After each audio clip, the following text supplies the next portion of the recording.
ஆடி வெள்ளி அன்னைக்கு எடுத்த விளாக் தான் இது. மார்னிங் கொஞ்சம் லேசியா இருந்ததுனால, டிஃபன்லாம் முடிச்சதுக்கு அப்புறமா தான் பூஜையே வந்து ஸ்டார்ட் பண்ணேன். கொஞ்சம் எழுந்திரிக்க லேட் ஆனாலே கொஞ்சம் அன்னைக்கு ரொம்பவே வந்து லேசியா போற மாரி தான் இருக்குது. அந்த மாரி தான் இன்னைக்கு காலையில எனக்கு இருந்தது.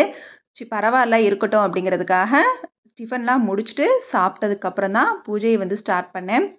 எப்படியோ இயர்லியரா பூஜை பண்ண முடியலனா கூட கடவுளோட பிளெஸிங்ஸ் வந்து இன்னைக்கு பூஜை பண்றதுக்கு எனக்கு கிடைச்சிருக்கேங்கிற மாரி கொஞ்சம் சந்தோஷமாவே தான் இருந்துச்சு.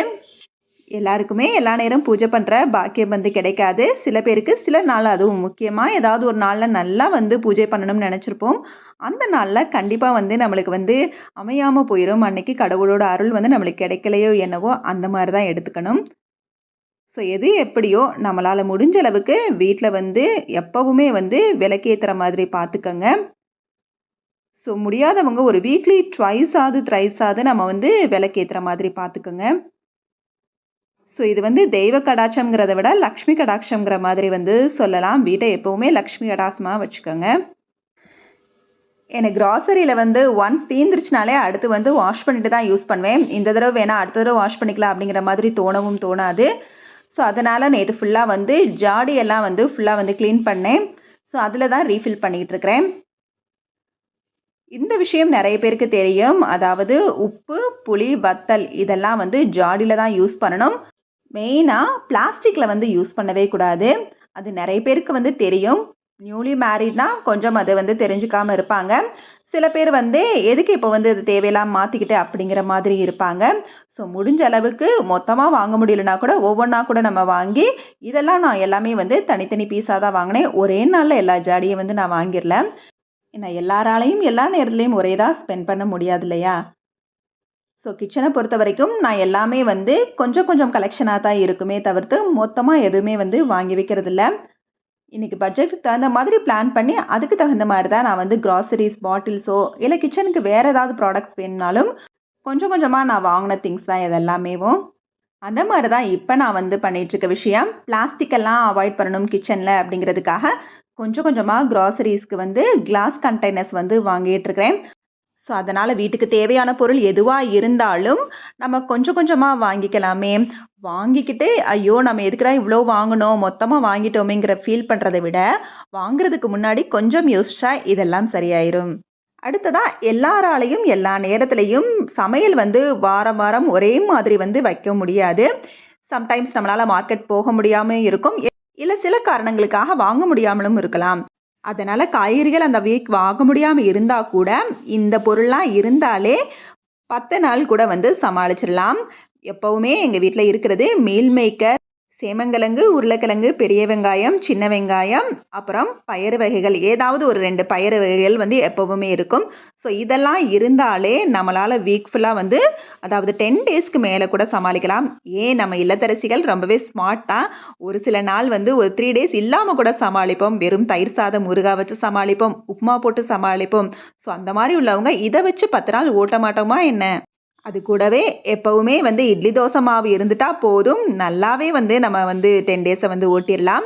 முடிஞ்சால் இதோட எப்பவும் வீட்டில் கருவாடு இருக்கிற மாதிரியும் பார்த்துக்கங்க.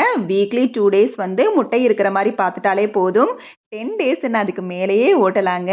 அதுக்காக வெஜிடபிள்ஸ் எல்லாம் ஆட் பண்ணக்கூடாது, வெஜிடபிள்ஸ்லாம் சாப்பிடக்கூடாதுன்னெலாம் சொல்லலை. எல்லாருக்குமே எல்லா நேரமே எல்லாத்தையும் வாங்குற மாதிரி ஒரு சூழ்நிலை அமையாதுங்கிற காரணத்துக்காக தான் நான் சொல்கிறேன். ஸோ இல்லத்தரசிகள் ஒவ்வொன்றையும் வந்து நம்ம ஸ்மார்ட்டாக மூவ் பண்ணணும். சில நேரங்களில் பட்ஜெட்டுக்கு தகுந்த மாதிரியும் நம்ம வந்து மூவ் பண்ணி போக வேண்டியதாக இருக்குது.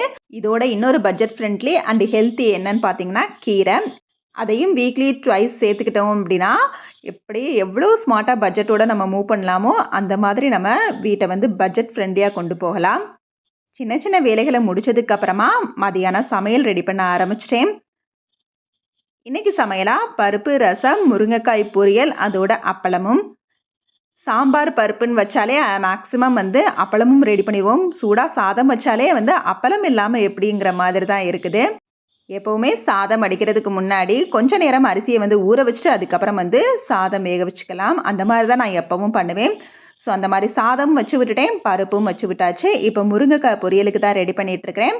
குக்கரில் எண்ணெய் ஊற்றி கடுகுளுந்தம் பருப்பு, சீரகம், வெங்காயம், கருவேப்பிலை போட்டு தாளித்து நல்லா வதங்கினதுக்கப்புறமா அதோட ஒரு தக்காளி பழம் பொடிசாக கட் பண்ணதை சேர்த்துருக்கிறேன். நல்லா வதக்கி விட்டுட்டு அது வதங்குற நேரத்தில் அதுக்கு தேவையானதை அரைச்சிக்கலாம். தேங்காவும் சோம்பும் போட்டு அரைச்சிருக்கிறேன். இது இந்த மாதிரி கொரகொரப்பாகவும் அரைக்கலாம், இல்லை நல்லா ஃபைன் பேஸ்ட்டாகவும் அரைக்கலாம். இப்போ இதில் கட் பண்ணி வச்ச முருங்கைக்காவையும் போட்டு கொஞ்சமாக மிளகாய்த்தூள், மஞ்சள் தூள், உப்பு, கொஞ்சம் கரம் மசாலா சேர்த்து நல்லா கலந்து விட்டுட்டு ஒரு 5 நிமிஷம் அப்படியே மசாலோட வதங்கட்டும். அதுக்கப்புறமா நம்ம அரைச்சி வச்ச பேஸ்ட் அதோட சேர்த்துக்கலாம். நான் கொஞ்சம் கொரகொரப்பாக அரைச்சிருக்கிறேன். ஸோ இதை போட்டு நல்லா கலந்து விட்டுட்டு மீடியம் ஃப்ளேமில் வச்சு ஒரு சவுண்டு விட்டாலே போதும், நல்லா முருங்கைக்காய் வந்துடும். ஸோ இது ரெடி ஆகுறதுக்குள்ளே சைட் பை சைடாக ரசத்துக்கும் ரெடி பண்ணிட்டேன். பருப்பு வச்சாலே பருப்பு தனியே நம்ம ரசத்தோடு ஆட் பண்ணலாம், டேஸ்ட் நல்லா இருக்கும். ரசம் ரெடியாகிற நேரத்துலேயே முருங்கைக்காய் பொரியலும் ரெடி ஆயிடுச்சு. கரெக்டாக வெந்துருச்சு. மீடியம் ஃப்ளேமில் வச்சு ஒரு சவுண்டு விட்டாலே போதும் முருங்கைக்காய்க்கு. அதிகமாக விட்டிங்கன்னா நல்லா முருங்கைக்காய் குழஞ்சி அது சாப்பிட முடியாமலே போயிடும். ஸோ பார்த்தீங்கன்னா மீடியம் ஃப்ளேமில் வச்சு ஒரு சவுண்டு தான் விட்டேன். நல்லா முருங்கைக்காய் வந்துருச்சு. பட் அதே சமயத்தில் குழஞ்சும் போகலை. ஸோ இப்போ சூடாக லஞ்ச் ரெடி ஆயிடுச்சு. சூடான வடித்த சாதம், அதோட பருப்பு. இன்றைக்கி நான் துவரம்பருப்பு வச்சு தான் கடைசல் பண்ணியிருக்கிறேன். ஸோ இந்த பருப்போடு நம்ம சாப்பிட்றப்ப நெய் கலந்தும் சாப்பிட்டோம்னா செம்ம டேஸ்ட்டாக இருக்கும், அது சொல்லவே வேணாம். ரசமும் ரெடி ஆயிடுச்சு, முருங்கைக்காய் பொரியலும் அதோட அப்பளமும் ரெடி ஆயிடுச்சு. இப்போ சுட சுட சாதம் வச்சு சாப்பிட வேண்டியதான் வேலை. சாப்பிட்டதுக்கப்புறமா உடனே அடுத்த வேலையை ஸ்டார்ட் பண்ண மாட்டேன். என்னதான் இருந்தாலும் நம்ம மொபைல் யூஸ் பண்ணக்கூடாதுன்னு நினச்சா கூட ஏதாவது கொஞ்ச நேரம் கழிச்சாது அதை என்னை யூஸ் பண்ணு அப்படின்னு சொல்கிற மாதிரி தான் இருக்குது. ஸோ 10 நிமிஷம் நல்லா செல்ல பார்த்துட்டு அதுக்கப்புறம் கிச்சனை ஃபுல்லாக க்ளீன் பண்ணி வச்சுட்டேன். ஸோ எப்போயுமே கிச்சன் இந்த மாதிரி இருந்தால் தான் கொஞ்சம் நல்லா இருக்குது, அடுத்த ஒர்க் ஸ்டார்ட் பண்ணுறதுக்கும் கொஞ்சம் நல்லா இருக்குது. ஸோ இந்த மாதிரி எப்பவும் கிச்சன் இருந்தாலே நம்மளுக்கு அடுத்தடுத்த வேலைகள் செய்கிறதுக்கு நம்மளுக்கு சோம்பேறித்தனம் ஆகாது. முடிஞ்ச அளவுக்கு அப்பப்போ விழுகிற பாத்திரத்தை நம்ம கழுவி வச்சுட்டாலே போதும். கிச்சன் ஒர்க்கெல்லாம் முடிஞ்சதுக்கப்புறம் கொஞ்சம் நேரம் நல்லா டிவி பார்த்துக்கிட்டே காலையில் ஃப்ரெஷ்ஷாக முருங்கைக்கீரை கிடச்சிச்சு. அதை எப்போவுமே எங்களுக்கு ரெகுலராக கிடைக்கும். வீக்லி ஒன்ஸ் வாங்கி இதை வீக்லி ட்வைஸ் யூஸ் பண்ணிக்குவோம். முருங்கைக்கீரை சூப்பெல்லாம் ரொம்பவே ஹெல்த்துக்கு நல்லது. இதெல்லாம் அதிகமாக நம்ம காசு கொடுத்து வாங்க வேண்டியதே தேவையில்லை. மொத்தமாகவே இது 30 ருபீஸ் தான். பட் அவ்வளோ ஹெல்த் பெனிஃபிட்ஸ் இருக்குது. அடுத்ததாக நிறைய பேர் கரெக்டாகவே ஃபாலோ பண்ணுவீங்க, சில பேர் தெரியாமல் இருப்போம். அது என்ன அப்படின்னா bank passbook, Aadhaar card, post office book, இல்லை கேஸ் புக், இந்த மாதிரி நம்ம எல்லாத்தையுமே அப்பப்போ யூஸ் பண்ணிவிட்டு அங்கங்கே வச்சுருவோம். ஸோ எல்லாமே களைஞ்சு கிடக்கிறதுனால நம்மளால் அதை தேடி எடுக்கிறப்ப கொஞ்சம் கஷ்டமாக இருக்கும். அதனால் இந்த மாதிரி பேக் எல்லார் வீட்லேயுமே இருக்கும். இதில் பார்ட்டிஷன் இருக்கும். ஸோ ஒவ்வொரு பார்ட்டிஷனில் ஒவ்வொன்றையும் நம்ம அரேஞ்ச் பண்ணி வச்சிட்டோம்னா அடுத்த தடவை நம்ம அதை தேட வேண்டியதும் இல்லை, அந்த இடம் அசிங்கமாக களைஞ்சு போயும் கிடக்காது, பார்க்கவும் நீட்டாயிரும். கண்டிப்பாக இது தெரியாதவங்களுக்கு உண்மையாகவே யூஸ்ஃபுல்லாக தான் இருக்கும்னு நினைக்கிறேன். அடுத்ததாக நம்ம எல்லாருக்கும் தெரிஞ்சது தான், நம்ம யூஸ் பண்ணுற எல்லா வகை அரிசியிலையும், இட்லி அரிசினாலும் சரி, சாதத்துக்கு வடிக்கிற அரிசினாலும் சரி, பச்சரிசி, பாஸ்மதி அரிசி, சீரக சம்பா அரிசின்னு எந்த அரிசியாக இருந்தாலும் நம்ம அதை ஸ்டோர் பண்ணுறப்ப ஒரு வத்தலை போட்டு ஸ்டோர் பண்ணிட்டோம் அப்படின்னா வண்டு விழுகாது. அதுக்காக வண்டு விழுகாதுங்கிறதுக்காக அதை அப்படியே விட்டுட்டோம் அப்படின்னா ரொம்ப நாள் யூஸ் பண்ணாமல் வச்சிட்டோம்னா கண்டிப்பாக விழுகும். ஸோ அதிகமாக எந்த பொருளையுமே ரொம்ப நாள் ஸ்டோர் பண்ணி வைக்காதீங்க. இந்த வீடியோவில் எனக்கு தெரிஞ்ச சின்ன சின்ன விஷயங்களை உங்ககிட்ட நான் ஷேர் பண்ணேன்.